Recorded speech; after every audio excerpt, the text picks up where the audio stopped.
At 8:17 on a Thursday morning, my son told me not to plan my future around him. By noon, he was no longer the person I had trusted with my estate, my medical decisions, or the future I had spent years building. And the strangest part was that I wasn't angry when I did it. I wasn't crying. I wasn't shaking. I was sitting in a quiet office across from my attorney, holding a pen in my hand, and for the first time in years, I felt completely certain about what I was doing. My name is Evelyn Harper. I am 68 years old, a widow, a mother, and a grandmother. For most of my adult life, I believed family meant that you planned for one another. You showed up when someone needed you. You helped when you could. You sacrificed when necessary. And when you were lucky enough to have a child, you spent much of your life thinking about their future. At least, that's what I did. My son Daniel was the center of mine. That was probably my first mistake. Not loving him. I will never regret that. But quietly building my entire future around the assumption that someday, when I needed him, he would naturally be there. Because love does not always come with the same expectations on both sides. I learned that over breakfast. Daniel was 41 years old. He was married to a woman named Lauren, and they had 2 children, Emily and Noah. I loved those children more than I could possibly explain. I had been the kind of grandmother who always said yes. Yes, I could babysit. Yes, I could drive them to school. Yes, I could attend the recital. Yes, I could help pay for summer camp. Yes, I could watch them while Daniel and Lauren went away for the weekend. I had built my life around being available. And for years, I had convinced myself that being needed was the same thing as being loved. That Thursday morning, Daniel arrived 40 minutes late for breakfast. He didn't apologize. Not really. He gave me the usual explanation about traffic, a meeting that had run late, and having to take a phone call before leaving the house. Then he sat down across from me and immediately looked at his phone. I remember watching him scroll through messages while I stirred my coffee. Something about that moment made me feel tired. Not angry, just tired. I had spent so many years waiting for his attention that I had started accepting whatever small pieces of it he gave me. I finally said, "Daniel, have you and Lauren thought any more about what we're going to do when I eventually need more help?" He didn't answer immediately. He kept looking at his phone. Then he sighed. And something about that sigh made my stomach tighten. "Mom," he said, rubbing his forehead, "you really need to stop planning your future around me." For a moment, I thought I had misunderstood him. What? He finally put his phone down. "I mean it," he said. "Lauren and I have our own lives. We have the kids, our jobs, the mortgage, everything else going on. We can't keep having conversations about where you're going to live when you're older, or what you're going to do if you need help." I stared at him. "I wasn't asking you to take care of me. I know, but that's where these conversations always go." "No, Daniel," I said. "I asked whether I should keep my house or eventually move closer to you." Exactly. That one word hurt more than I expected. Exactly. As though the idea of his mother wanting to live near him someday was somehow an inconvenience. I looked at my son, the little boy I had once stayed awake all night with when he had a fever, the teenager whose college applications I had helped him complete, the young man I had supported through graduation, his first job, his marriage, and the birth of his children. And suddenly, he felt like a stranger. He leaned back in his chair. "Mom, you need to make decisions based on your own life, not mine. Don't assume we're always going to live in the same city. Don't assume you're moving in with us someday. Don't assume I'm going to rearrange everything when you get older." I became very quiet. "Have I ever asked you to rearrange your life for me?" "No, but you talk about the future like I'm automatically part of every decision." That was the moment something changed inside me. Not because he had said something cruel, although it was cruel, but because I suddenly realized that I had spent years creating an agreement in my own mind. I had believed that because I had always been there for Daniel, he would naturally be there for me. But Daniel had never promised that. I had assumed it, and assumptions can be dangerous. So I picked up my coffee. I took a sip. And I looked at my son. When I walked in, she looked surprised. "Evelyn," she said, "I wasn't expecting you today. I need to change my estate plan." She looked at me carefully. "Is everything all right?" "Yes." And for the first time that day, I realized that was true. Everything wasn't pleasant, but everything was clear. Margaret led me into her office. She opened my existing documents. Daniel's name was everywhere. He was listed as executor. He had financial authority. He had medical authority. He was the primary beneficiary of nearly everything. The house, the investments, the lake house. Everything I had spent decades building was arranged around the assumption that Daniel would one day receive it all. Margaret adjusted her glasses. "Do you want to change all of this?" "Yes." She looked at me. "May I ask what happened?" I smiled. "My son told me not to plan my future around him." Margaret was silent for a moment. Then she asked, "And you believe this is what he wants?"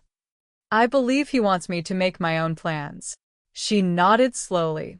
"So, that's what you're going to do?" "Exactly." We spent the next several hours going through everything. I removed Daniel as executor. I appointed a professional to handle my estate. I made arrangements for someone else to make medical decisions if I became unable to make them myself. I reviewed every account, every property, every responsibility, and then we discussed what I wanted to happen to my money. That was when I realized something else. I had never actually asked myself what I wanted. Not what Daniel wanted. Not what Lauren expected. Not what the children might need someday. What did I want? The question felt almost selfish. And that alone told me how long it had been since I had truly considered it. I decided to create protected funds for Emily and Noah. Their education. Their futures.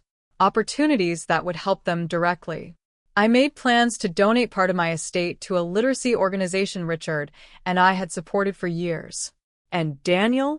I did not remove him completely. Despite what people might think, I wasn't interested in revenge. I still loved my son, but I changed what he would receive. He would no longer automatically inherit everything. He would receive something meaningful, something that said I had not forgotten him. But not something that allowed him to believe that my entire life's work belonged to him simply because he was my son. Margaret placed the final documents in front of me. "This is a significant change, Evelyn." "I know." "Are you sure?" I thought about Daniel sitting across from me at breakfast. I thought about the years I had spent making sure he never had to struggle too much. I thought about the thousands of dollars I had given without ever expecting anything in return. And then I remembered his words. "Don't plan your future around me." I picked up the pen. I've never been more sure. At 12:03 that afternoon, I signed the documents. And when I walked out of Margaret's office, I didn't feel like I had lost a son. I felt like I had finally found myself. 3 days later, Daniel called. I knew immediately why. I answered.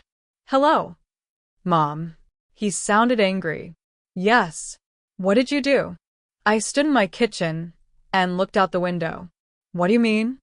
"My attorney called." "Margaret is my attorney." "Whatever."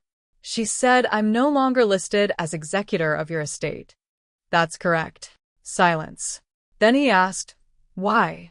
I almost smiled. "Why?" As though I had made a decision that required his approval. "You told me not to plan my future around you. That doesn't mean you remove me from your will." "I didn't say I removed you completely." "Then what did you do?" "I made my own plans." His voice became sharper. "You're punishing me." "No." "Mom." "Daniel, punishment would mean I was trying to hurt you." "I'm not." "Then why would you do this?" "Because you made something clear to me." "What?" "That I had built too much of my future around assumptions." He was quiet. Then he said, "Lauren says you're being dramatic." I laughed softly, not because it was funny, because somehow Lauren had managed to make herself part of a decision that had nothing to do with her. "I have to go," I said. "Mom, we're not finished talking about this." "You're right." I paused. "We're finished planning my future around each other." Then I ended the call. The next Monday, I opened my bank accounts. And that was when I discovered just how deeply I had allowed Daniel's life to become connected to mine. There was his car insurance, the family phone plan, a monthly payment toward the children's school expenses, and a recurring transfer to Daniel's account that I had started years earlier when he lost his job. The job had returned. The transfer had not stopped. I stared at the screen for a long time. Then I began canceling things, one by one. I did not touch the money I had already set aside for Emily and Noah. That was theirs. I wasn't going to punish my grandchildren for the choices of their parents. But Daniel's expenses? The ones he and Lauren were fully capable of handling? Those were no longer my responsibility. By lunchtime, I had freed up nearly $2,000 every month. I sat back and waited to feel guilty. But I didn't. Instead, I felt embarrassed. Not because I had stopped paying, because I had allowed it to continue for so long without ever asking myself why. That evening, Daniel texted me, "Mom, my car insurance says the payment didn't go through. Did something happen?" I wrote back, "Nothing happened. Your responsibility was returned to you." His reply came almost immediately. "What does that mean?" I stared at the screen. Then I wrote, "It means exactly what it says." The phone rang. I answered. "Mom, you can't just cancel things." "I can. You've always paid for that. And now I won't." "Why?" I closed my eyes. Because he still didn't understand. "Daniel, you asked me not to plan my life around you. I'm taking that seriously. I need to make sure my own future is secure." "We're financially secure." "Good. That's not the point." "No," I said quietly. "That is exactly the point." 2 weeks later, Daniel and Lauren arrived at my house without calling first. I knew from the way Lauren got out of the car that this wasn't going to be a pleasant visit. Daniel knocked once and opened the door. I looked at him. "Did you forget how doors work?" He stopped. "Mom, you knock. Then you wait." Lauren crossed her arms. "We need to talk." I stepped aside. "Then talk." They entered my living room. Daniel looked uncomfortable. Lauren looked furious. I poured myself a cup of tea. I didn't offer them any. That may sound petty, but I had spent most of my life making everyone else comfortable. I was beginning to understand the value of small boundaries. Lauren spoke first. "This has gone too far." "Has it?" "You're cutting off support because Daniel said one thing." "No." "I'm changing my life because Daniel made something clear." Daniel leaned forward. "Mom, I didn't mean you should stop helping us." I looked at him. "That's interesting." "What?" "You told me not to plan my future around you, but you expected me to continue financing yours." His face turned red. "That's not fair." "Isn't it?" Lauren interrupted. "We have children." "So did I." "We have a mortgage." "So did I." "We have responsibilities." I nodded. "Exactly." The room became silent. Then Lauren said something that explained more than she probably intended. "We thought the lake house was going to be ours someday." There it was. The truth. Not concern. Not confusion. Expectation. I put down my cup. The lake house belongs to me. But Daniel's father. Daniel's father left it to me. Lauren looked toward Daniel. And Daniel said nothing. That silence hurt. But strangely, it also freed me. Because I finally understood that silence is a decision too. Daniel had been making his decisions for years. He had simply hoped I wouldn't notice. The following month, I drove to the lake house alone. I hadn't spent much time there by myself in years. Daniel and his family often used it during the summer. I paid the taxes, the insurance, the repairs, the maintenance. I told myself it was for family. But as I stood on the porch and looked across the water, I suddenly realized something. I loved that place. I had just forgotten. I spent 3 days there. I walked every morning. I read on the dock. I cooked whatever I wanted. I went to bed early. I woke up without an alarm. No one needed me to babysit. No one asked me to pay a bill. No one complained about the Wi-Fi. No one asked me what I planned to leave them someday. And on the second evening, I made another decision. I wasn't going to wait until I was too old to enjoy the lake house. I was going to use it. Maybe I would even live there permanently. When Daniel found out, he called immediately. "You're moving? I'm spending more time there." "What about the house?" "I'm considering selling it." "Mom, you can't sell the house." I smiled. "Why not? That's where we spend Christmas.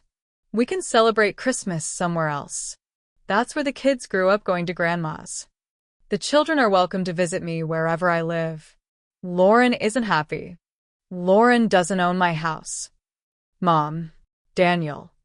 I took a breath. "You keep talking about my decisions as though they're happening to you." He didn't answer. "They aren't." 3 months passed. Then one Saturday afternoon, Daniel came to the lake house alone. No Lauren.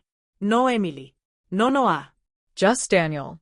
He stood on my porch holding a small bakery bag. "I brought pastries." I looked at him. "You still remember which ones I like?" He gave me a small smile. "I always did." That hurt more than I expected, because love was never the problem.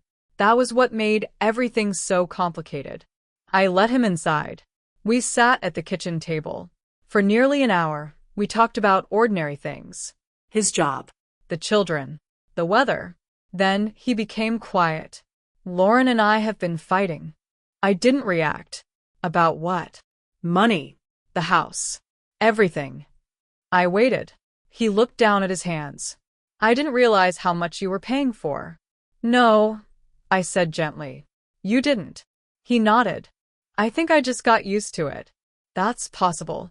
And I think Lauren did too." I remained silent. Then he looked at me. "Did you really change your will because of what I said?" "Yes." His eyes filled with tears. "I'm sorry." I believed him, but I had learned something important. An apology does not automatically restore everything. "I'm glad you're sorry." He looked hopeful. "Does that mean you'll change it back?" And there it was, the question beneath the apology. I looked at my son. No. His face fell. "Mom, I forgave you before you apologize." He looked confused. But forgiveness isn't the same thing as returning everything to the way it was. He sat back.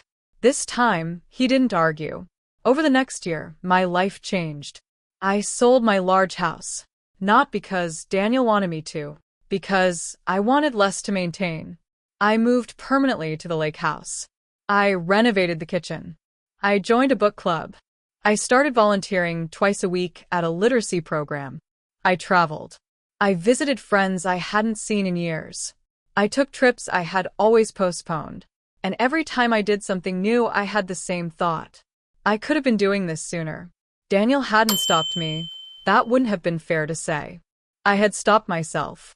I had built my identity around being available. Available mother. Available grandmother. Available babysitter. Available emergency fund. Available problem solver.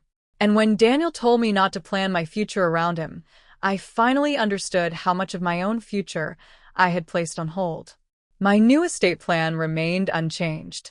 The largest portion would support my grandchildren's education and futures. Another portion would go to the literacy organization where I volunteered. Daniel would still receive an inheritance. But my life was no longer organized around the assumption that everything I owned existed only to eventually become his. I had worked for it, Richard, and I had built it. And I had the right to decide what it meant. Almost a year after that breakfast, Daniel invited me to dinner. This time, he arrived early. That alone made me smile. We sat at a quiet table. After the waiter left, Daniel looked nervous. "I've been thinking about that day." "I know. I was cruel." I said nothing. He continued. "I didn't think about what I was saying. Lauren and I were having problems. Work was stressful. I felt like everyone wanted something from me. And you thought I did too." He nodded. "I thought you were planning for me to become responsible for everything. I understand why that frightened you." He looked surprised. "You do?" "Of course." I leaned forward. Daniel, I never wanted to become your burden. His eyes lowered. But I also shouldn't have spent years pretending that I would never need anything from anyone. He looked at me. Are you saying this was partly your fault? No. I smiled. I'm saying relationships are complicated. He laughed softly. Then he became serious again. I don't want to be cut out of your life. You aren't. I don't want you to think I don't love you. I don't. He looked relieved. Then I added, but loving me and inheriting everything I own are two different things. He nodded. And for the first time, I think he understood. Last month, Daniel came to visit me at the lake house with Emily and Noah. The children ran toward the water, while Daniel helped me carry groceries inside. As we stood in the kitchen, he looked around. You seem happy here. I am. I'm glad. And this time, I believed him. Later that afternoon, we sat on the dock. Noah asked if he could come fishing again the following weekend. Emily wanted to borrow one of my books. Daniel sat quietly beside me. Then he said, You know, I was wrong. I looked at him. About what? About telling you not to plan your future around me. I smiled. No. He frowned. I wasn't. No. He looked confused. And I said, You were right. He stared at me. I continued. Every adult should have a future that belongs to them. Parents shouldn't disappear inside their children's lives. Children shouldn't be expected to carry responsibilities they never agreed to. And love shouldn't be measured by money, property, or inheritance. Daniel looked out across the water. Then he nodded. I guess we both learned something. Yes. We did. That evening, after they left, I stood alone on the porch. The lake was quiet. The sky was turning orange. And I thought about that Thursday morning. The sentence that had once felt like rejection. Don't plan your future around me. At first, those words hurt. Then they set me free. My son thought I was punishing him when I changed my will. But the truth was much simpler. I was finally taking responsibility for my own future. I wasn't removing Daniel from my heart. I was removing him from a position I had automatically assigned him. For years, I had assumed that because I loved him, he would always be at the center of every major decision I made. But love doesn't require you to surrender your independence. Love doesn't require you to sacrifice your peace. Love doesn't mean your entire life must become an inheritance waiting to happen. I still love my son. I still love my grandchildren. I still welcome them into my home. But I no longer sacrifice my future to prove that love. My money has a purpose. My home has a purpose. My time has a purpose. And so does the rest of my life. Because one morning, my son told me not to plan my future around him. So I listened.